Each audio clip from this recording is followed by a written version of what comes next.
Bom, pessoas, como eu sempre falo, tem algumas coisas que você deve evitar quando você fala de passwordless. Por exemplo, evite dentro do seu projeto de passwordless habilitar muitos métodos de autenticação. Quando o usuário tem muitos métodos de autenticação, ele não sabe qual é o melhor para ele. E às vezes ele vai acabar escolhendo um método que é mais complexo ou que demora mais, porque ele não conhece outros métodos, tá? E você habilitar vários métodos de autenticação, também você abre um leque para que outros, por exemplo, dentro da minha empresa eu tenho token e FIDO, certo? Se eu deixar o meu FIDO em algum lugar e alguém conseguir descobrir o meu PIN do FIDO, ele pode se autenticar como se fosse eu. E às vezes eu não uso muito o meu FIDO. E às vezes é porque assim, eu habilitei os dois, porque tinha os dois, mas eu só uso o OTP, só uso a autenticação pelo celular.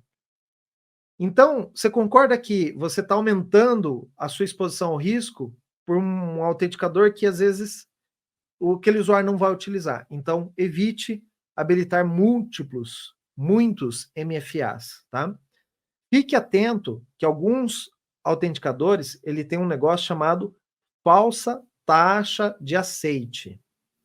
O que é isso? Falsa taxa de aceite.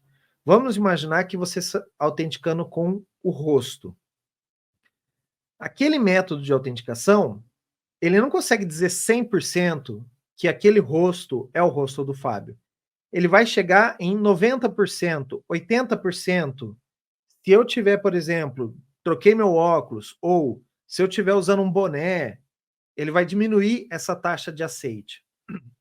E às vezes, principalmente se eu tenho um irmão gêmeo, ou se eu tenho uma pessoa muito parecida comigo, outras pessoas conseguem se passar pelo Fábio e enganar o método de autenticação. Por mais que ele seja um método facial, de impressão digital, existem certos artifícios que você consegue, né? O atacante ele consegue passar como se fosse a pessoa.